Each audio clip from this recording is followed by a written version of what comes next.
ملک پانی بیا کوي. اعوذ بالله من الشیطان الرجیم بسم الله الرحمن الرحیم اولم يروا الى ما خلق الله من شيء يتفيأ ظلاله عن اليمين والشمائل سجدا لله وهم داخرون.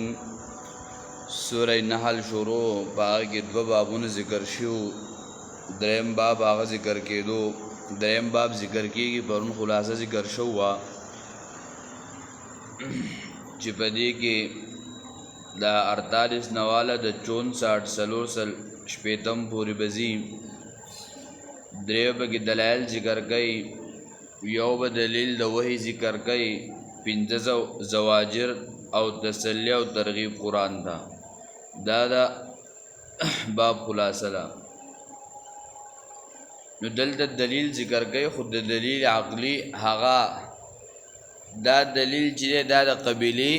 دا انقیاد نده چې دا ټول سيزونه الله جل شانه د سری تابعدار دي او که الله وغواړي په زور باندې د هر څه تابعدار ګرځول شي خو انسان له اختیار ورکړی دی. د انسان نه علاوه ټول سيزونه د الله جل شانه سری هغه منقاد دي او الله ته تابعدار دي. او سیز دا څه ته وایي؟ یعنې سیز هغه ته ویل کېږي چې هغه په خارج کې وجود لري، غرونه شو، ونی شوې، دغه شانتي ګټې شوې وغیره وغیره.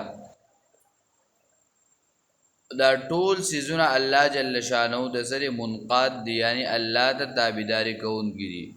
خو انسانان او جنات دوی اختیار ورکړی دی. الن کې د دوی دا سوري هم د الله تابع دي،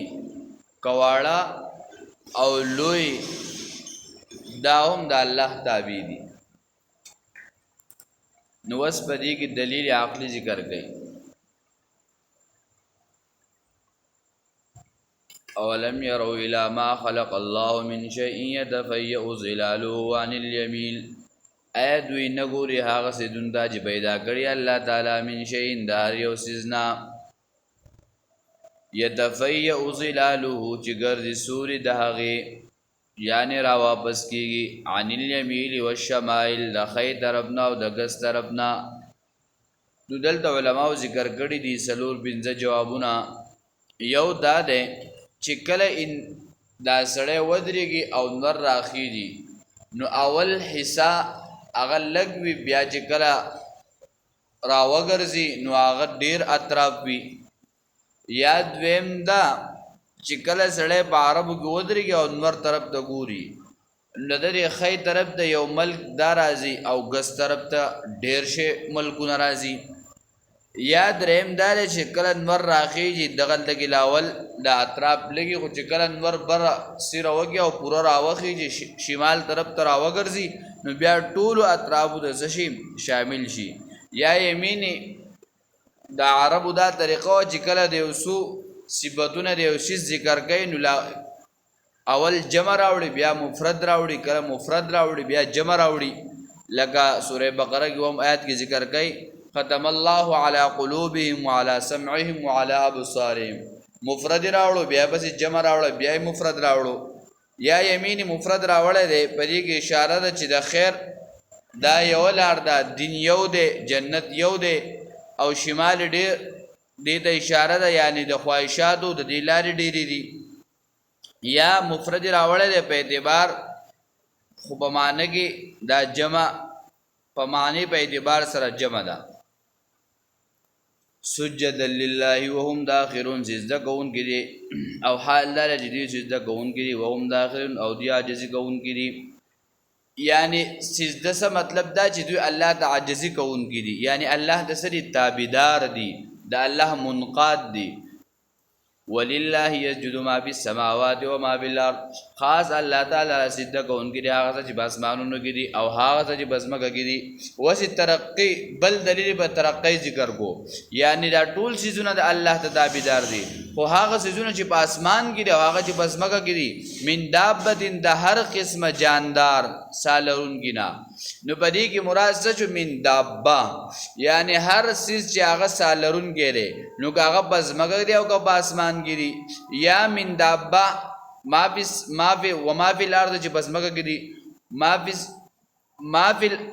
فی السماوات هغه چې په اسمانونو کې دي یا و ما فی الارض هغه چې په ځمکه کې دي نو دابې نه یا ځمکه او د ملایکو نه مراد څه شو اسمان شو یا دابه کې ټول قسمه زنا هر قسمه زنده سر والملائکه د تخصیص راوړو بعد التامیم یعنی هغه ملائک چې هغه لوی دي د جسم په اعتبار چې یو وزر په مشرق کې او بل په مغرب کې نو هغوی هم دغه الله ته تابعدار دي اے انسان ته ولې ځان نه تابعدارې ته د الله تابعداري ولې نه کې الان کې تر پرشتونه اوچته مرتبه دی لوی ده دا تینه غټه دا ټول سيزونه په دنیا کې د الله تابعدار دي د میګینا تاسو کمی هغه میګه هم د الله تابعدار دی هغه چنده هم د الله تابعدار دی او ته د الله تابعداري نه کې وهم لا یستكبرون او دوی نه کوي لوی د حکم د الله نه نو وس دلته پرشتو صفات ذکر کړي پرشتو درې صفات یو خود دوی لوی نه کوي دویم یخافون ربهم یریږي دوی در خپلنا من فوقهم چې هغه غالب دی ويفعلون ما يؤمرون او دوی کوي هغه ساجدو د حکم کې دی شي نو پدې کې درې پرشتو صفات ذکر کړل یو خود دوی لوی نه کوي او دویم دوی د الله نه یریږي او دریم هغه چې دوی د حکم کې دی شي نو دا درې صفات د پرشتو سره هغه ذکر کړل نو وس پدې کې دا خبره چې پرشتي علما ذکر کوي تفسیر سمرقندی ابو الله سمرقندی ذکر کړی دی وای داسې پرشتي چې پیدایش شي له تر قیامت پورې بد الله ته بسز دی پردي او چې کله قیامت چې بیا به هم را باسي الله ته وای چې موږ هغه عبادت نه لري چې کم عبادت هغه ستا پکارو او وای منګه چې څنګه ساخلو دوی دغه شانتي د الله جل شانه سکی عبادت کوي بعضی خلق ویلکه ماوستن چې مونږ شي 2 رکعاته سنت ده کې داغه نه پس بیا 2 رکعاته نه پلوږي نو په دې 2 رکعاتو نه پلوږي با دا وشي چې په بابل خار کې کوم 2 پرشتي دي او هغه پاغوي باندې کوم سزا د 2 رکعات نه پلوږي نو دا پاغو باندې سزا کوم شي الله لا يعصون الله ما امرهم ويفعلون ما يؤمرون الله وای دا پاک دی او دی ورته دا دي سي دي نو دا ټول اسرائیلی روایتونه د ځان نه جوړ کړي شوی دي او کم سړی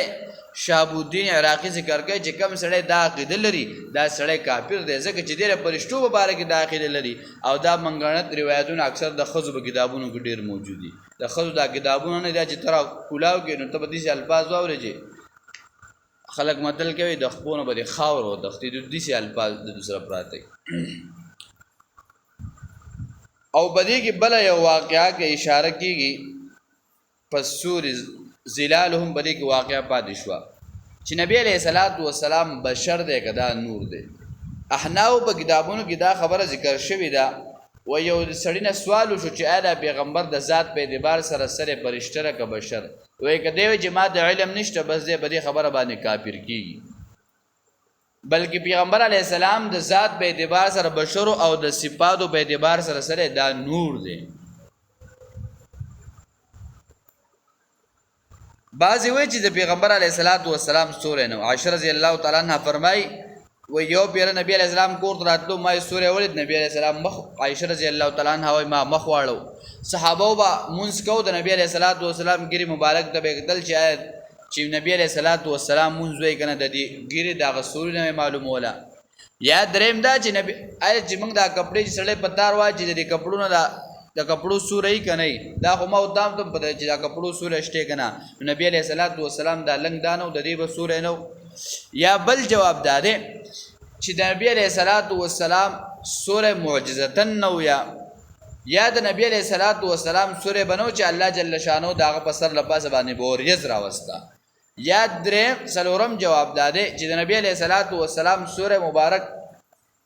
کله کله داسې وشول چې دا کافر بدلل نو د پیغمبر علیہ السلام په سور به خبراتلې او دوی دا غختله یو واقعا مې اوریدلی و عالم نه خو یو عام سړی نه مې اوریدلی و چې یو يهودي په صحابي په شاته روانو حد تر دې چې یو ځای ته ورسید بیا ورته وی چې پتا په شاته در روانم پتا مې نور سوس ونه رسید خو په دې سوري په لخپې کې خو دې بس په دې مې سنسا لګ دازره شو یخ شو کتابي خبره نه خو دې سړی نه اوریدل داس نه چې بس کتابي خبره شروع شي نو په دې کې دغه د پیغمبر سورې دا او پیغمبر دا سره دا بشر دی وقال الله لا تتخذوا الهين اثنين. نو پدې کې وس بیا دلیل وحی راوړي سره داوینا اورت کوي په مشرکانو باندې چې دوی وایي ک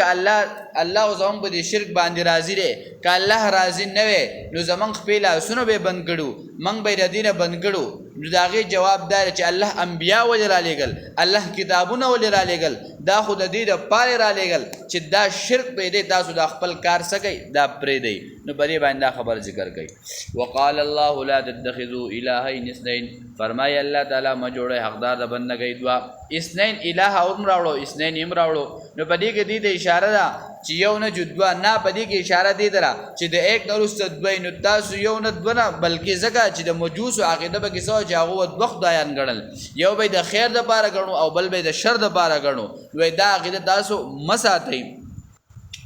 او ډیر خلک داسې چې هغه عبادتونه کړو چاله سې عبادت کړو چاله سې عبادت کړو نو هغه عبادتونه هغه په ګڼ شیزونو باندې سری مشتمل دي. چاله پرشتو عبادت کړي چا د اولیاء عبادت کړي. او هندستان کې عالم ذکر کوي چې زمونږ په دور کې تقریبا 22 کروڑ طریقه باندې داغه عبادت چې 22 کروڑ معبودینو او داغه عبادت کېدو هندستان په وخت کې نو جوس په لاس عمر کېږي. دغه شانته فرعون با یو عالم ذکر کړی چې فرعون به د پیسه عبادت کو خلکو دبي تاسو زما عبادت کوئ او هغه بخپله د پیسه عبادت کو.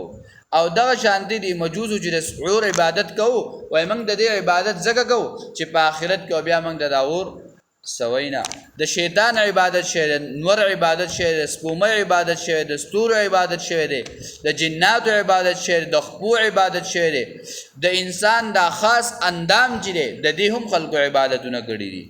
چا عزیر علیہ السلام د ابن الله ویل چا عیسی علیہ السلام د ابن الله ویل نو قسم په طریقو باندې عبادتونه د خلکو شوی دي. نو دې کې مراد ده چې تاسو د یو معبود عبادت کوئ چې هغه یو دی انما هو اله واحد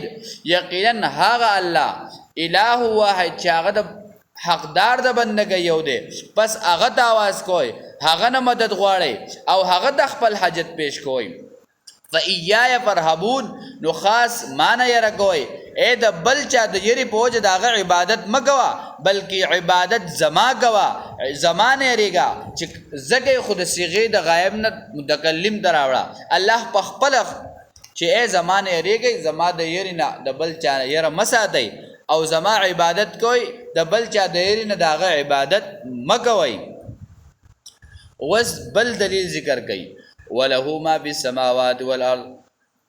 خاص داغه په اختیار کې دی هغه چې بس مالونه او بس مکه کې دي. وله الدین واصبا خاص الله تعالی لره تابعداری دا اے لازما واجبا دائما لازم دا واجب دا او همیشه دا. الدین په معنا یا د قانون یا په معنا تابعداري. وله الدین او خاص الله تعالی لره قانون لازم دی او خالص دی او دائمی دی.